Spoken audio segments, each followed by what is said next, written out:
Good morning, students. Today we'll study class 10 civics chapter 1 power sharing. First video में हमने देखा what do mean by power sharing. Power sharing से क्या समझते हैं. The term power sharing refers to the sharing of the power to the various groups और the level of smooth functioning of any system. किसी भी system को smooth run करने के लिए हम क्या करते हैं, पावर को शेयर कर देते हैं. क्लियर. अब इसमें हमने देखा था एथनिक कंपोजिशन ऑफ श्रीलंका और बेल्जियम के बारे में पढ़ा था हमने. बेल्जियम में के बारे में क्या देखा था, जस्ट आपको रिकॉल करा देती हूँ कि फ्लेमिश रीजन था और एक वॉलिना रीजन था, जिसमें 59% ऑफ जो लोग थे डच बोलते थे बेल्जियम में, फ्लेमिश रीजन में, और 40% वॉलिना रीजन में लोग फ्रेंच बोलते थे. और उनकी जो कैपिटल सिटी थी ब्रजल्स, उसमें लोग 80% फ्रेंच बोलते थे और 20% डच बोलते थे. ये हमने देखा था. और रेस्ट 1% लोग वहाँ के क्या बोला करते थे, जर्मन लैंग्वेज बोला करते थे. इस तरीके से वहाँ डाइवर्सिटी थी लैंग्वेज के कारण, है ना. और श्रीलंका में हमने देखा था दो ग्रुप के लोग थे. एक थे आपके सिंहाला स्पीकर्स थे और एक थे तमिल स्पीकर. जो इसमें जो सिंहाला स्पीकर्स थे वो 74% थे. ये पूरी लैंग्वेज जो थी वो 74% सिंहाला स्पीकर्स थी और 18% तमिल स्पीकर्स थे. 18 में से भी 13% जो थे वो श्रीलंकन तमिल्स थे और 5% आपके इंडियन तमिल्स थे. ये मैंने आपको रीज़न बताया था क्यों इंडियन तमिल्स बोला जा रहा है उनको. अब इसमें जो बहुत सारे जो सिंहालस थे वो क्या बोलते थे, कौन से धर्म को मानते थे, बुद्धिज़्म को मानते थे. और तमिल स्पीकिंग में जो लोग थे वो बहुत सारे हिंदू और मुस्लिम भी बोलते थे. तमिल स्पीकिंग के हिंदू और मुस्लिम थे. और 7% पॉपुलेशन जो थी वो क्रिश्चियंस कम्युनिटी थी जो बोलते थे तमिल और सिंहाला लैंग्वेज बोला करते थे. ठीक है. तो ये मैंने आपको पार्ट 1 में बताया था. और बताया था इतनी डाइवर्सिटीज़ के कारण भी क्या है कि यदि डाइवर्सिटीज़ है, यदि हम उसके साथ अच्छे से पॉजिटिव वे में चलेंगे तो कभी भी उससे कुछ भी कॉन्फ्लिक्ट वगैरह नहीं होगा. लेकिन यदि गलत तरीके से हम देखेंगे तो क्या होगा, बहुत से लड़ाई झगड़े के होने के चांसेस हो जाते हैं. अब हम इस वीडियो में आपको ये 2 पॉइंट है. मेजोरिटिज्म इन श्रीलंका. श्रीलंका जो है इंडिपेंडेंस हुआ कब, इसको आज़ादी मिली 1948 में. करीब हमारे ही साथ इसको आज़ादी मिली. इन लोग हुए थे आज़ाद फरवरी 1948 में. पहले इनको बोला जाता था सिलोन बोला जाता था, जो ब्रिटिश जब छोड़ के गए तब, है ना. उसके बाद ये श्रीलंका. इसमें जो मेजॉरिटी पार्टी थी, इसमें सबसे ज़्यादा आपको पता है मेजॉरिटी वाले कौन लोग थे, 74% सिंहाला लैंग्वेज बोलने वाले लोग थे. तो ये जो मेजॉरिटी पार्टी थी उनकी सिंहाला की, ये इन्होंने क्या किया, क्योंकि इन्होंने देखा कि ये मेजॉरिटी में है तो इनके मन में क्या आया कि सिंहाला community sought to show dominance over the government by the virtue of their majority. As a result, a democratically elected government adopted a series of majoritarian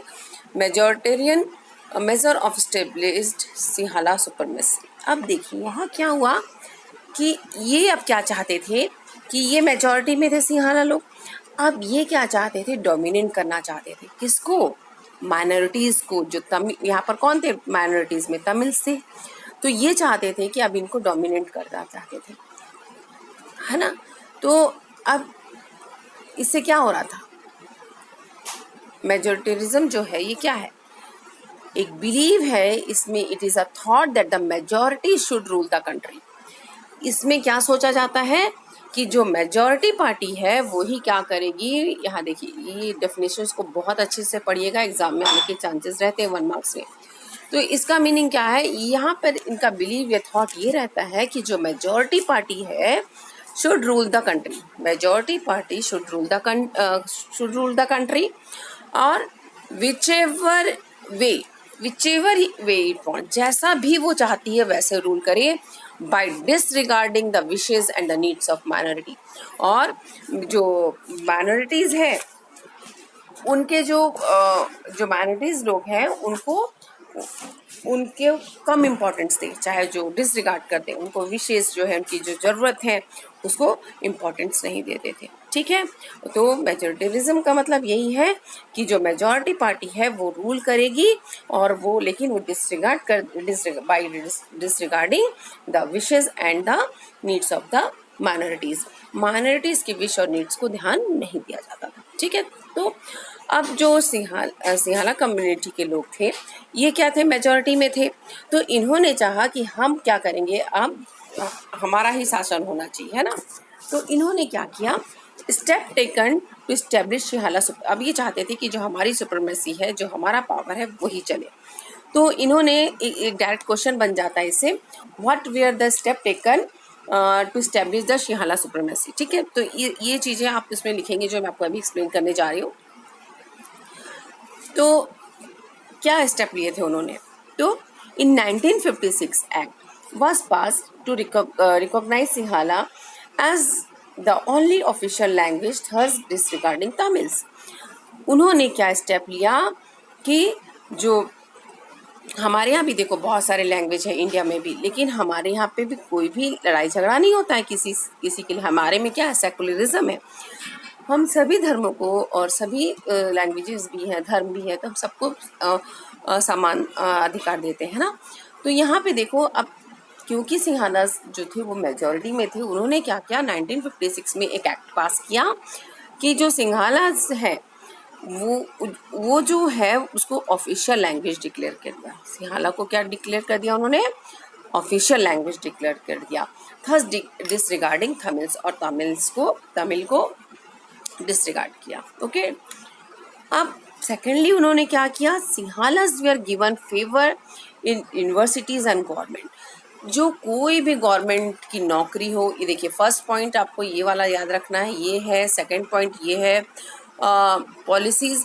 जो भी गवर्नमेंट जो सिंहालास कम्युनिटी के जो लोग थे उनको ही प्रेफरेंस दिया जाता था। यूनिवर्सिटीज़ में बोलिए, गवर्नमेंट जॉब के लिए बोलिए, उन्हें ही प्रेफरेंस दिया जाता था। ठीक है।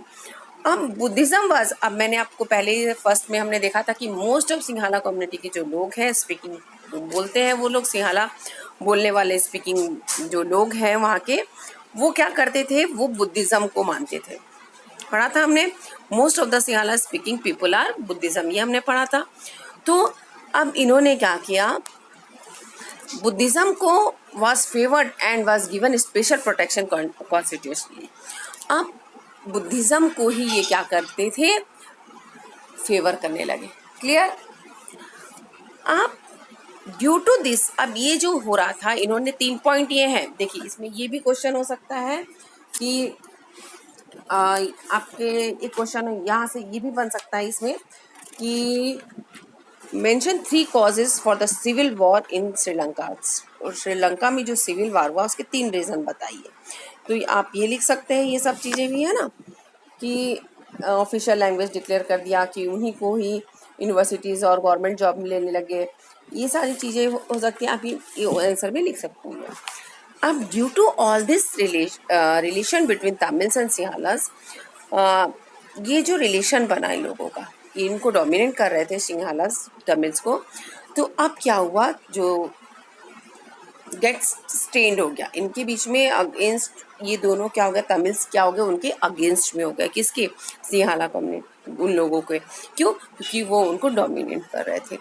तो तमिल लॉन्च द स्ट्रगल्स, अब इन्होंने एक स्ट्रगल लॉन्च कर दिया, मतलब उनके खिलाफ आवाज़ उठानी शुरू कर दी, कि इन्होंने आवाज़ उठाई उसके खिलाफ।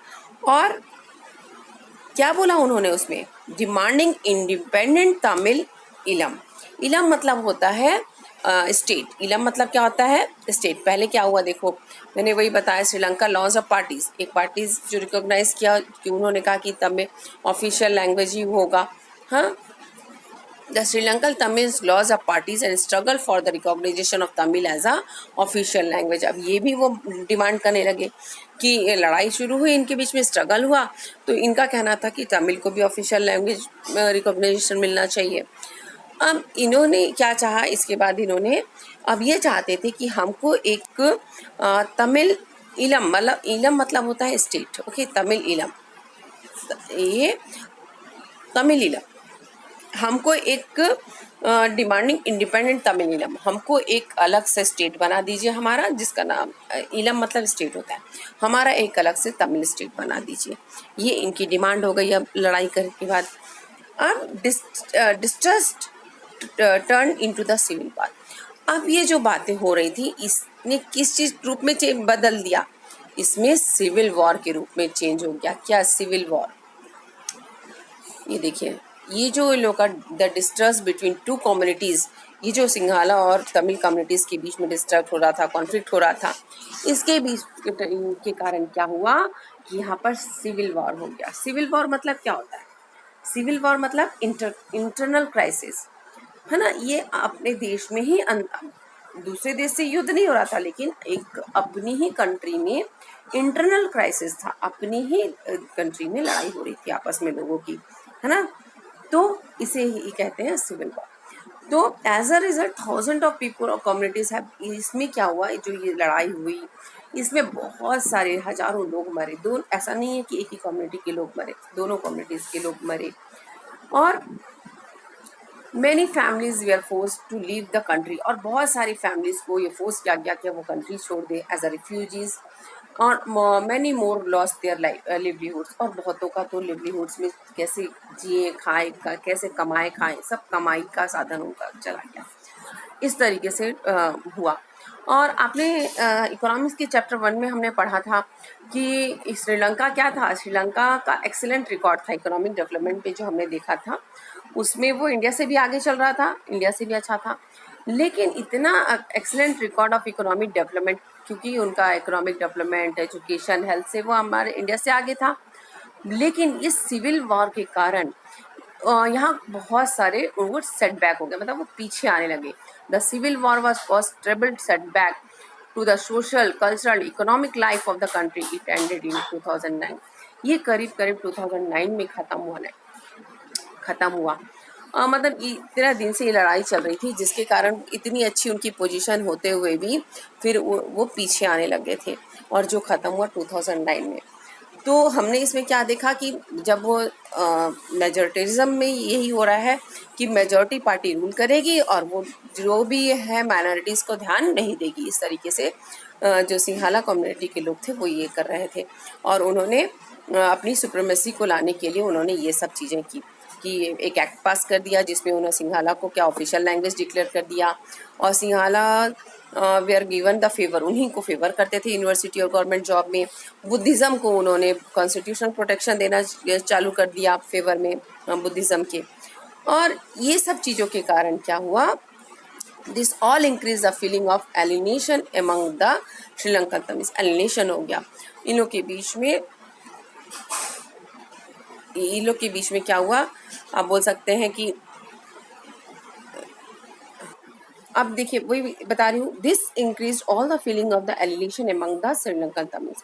अब इनके मन में, जो श्रीलंकन तमिल्स थी, इनके मन में क्या होगा, एक एलिनेशन मीन्स अलगाव हो गया, मतलब ऐसी फीलिंग, नो कनेक्शन। आप जो वहाँ के लोग हैं, आपके आसपास लोग हैं, आप उनसे कोई अपना कनेक्शन नहीं बता पाते हो, है ना। तो यही एलिनेशन की फीलिंग जो है वो श्रीलंकन तमिल्स के अंदर आ गई, और जिसके कारण क्या हुआ, उनके बीच में जो था स्ट्रेन बढ़ गया। उन्होंने हमला चालू कर दिया, झगड़े हुए उनके बीच में। तो Tamil launch struggles against the Sinhalas, और उन्होंने डिमांड किया कि हमें एक तमिल ईलम चाहिए, अलग से तमिल स्टेट चाहिए। और इसमें क्या हुआ, इसके कारण से क्या हुआ, सिविल वार हो गए, जो इंटरनल क्राइसिस हुआ, युद्ध होने लग गए आपस में, और यहाँ बहुत से हजारों लोग मरे इसमें। और जो कि श्रीलंका जो था, जिसका इकोनॉमिक कंडीशन, जो डेवलपमेंट था वो बहुत अच्छा था, इकोनॉमिक, हेल्थ, एजुकेशन सब अच्छा था। लेकिन ये सिविल का वार के कारण क्या हुआ, वो पीछे आने लगा, जो कि जो ख़त्म कब हुआ, 2009 में ये ख़त्म हुआ। तो जनरली इसमें से क्वेश्चन आपसे देखिए इस तरीके से पूछा जा सकता है, मैंने बताया इसमें, what were the steps taken to establish the Sinhala supremacy, है ना। आप इसको बता सकते हैं कि कब हुआ। और when did the Sri Lanka get independence, India Sri Lanka को इंडिपेंडेंस कब मिला, ये आप इसका क्वेश्चन हो सकता है। और आपसे पूछा जा सकता है कि when was Sinhala language made the official language of the Sri, कब उसको ऑफिशियल लैंग्वेज डिक्लेयर किया गया, किस ईयर में, आप ये बता सकते हैं, है ना। और इस पॉइंट से ये आ सकता है क्वेश्चन है ना, ये छोटे छोटे क्वेश्चन है, आपको इसमें से निकल सकता है। तो और हु वेयर श्रीलंकन तमिल्स, कौन थे श्रीलंकन तमिल्स, कौन है ना। तो ये था मेजोरिटेरिज्म इन श्रीलंका। तो नेक्स्ट वीडियो में हम अब बेल्जियम के बारे में पढ़ेंगे। तब तक आप अपनी बुक को अच्छे से रीड आउट कीजिए, बुक का एक एक पॉइंट को पढ़िए और जो मैंने बताया है मेन पॉइंट्स उसको याद रखिए। क्लियर?